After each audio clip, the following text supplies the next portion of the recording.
You ask Tiger to solve. This deals with linear equations with one unknown.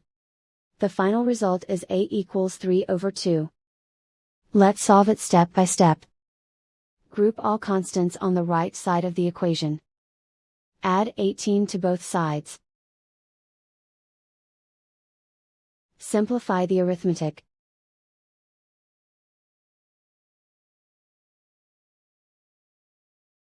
Isolate the a.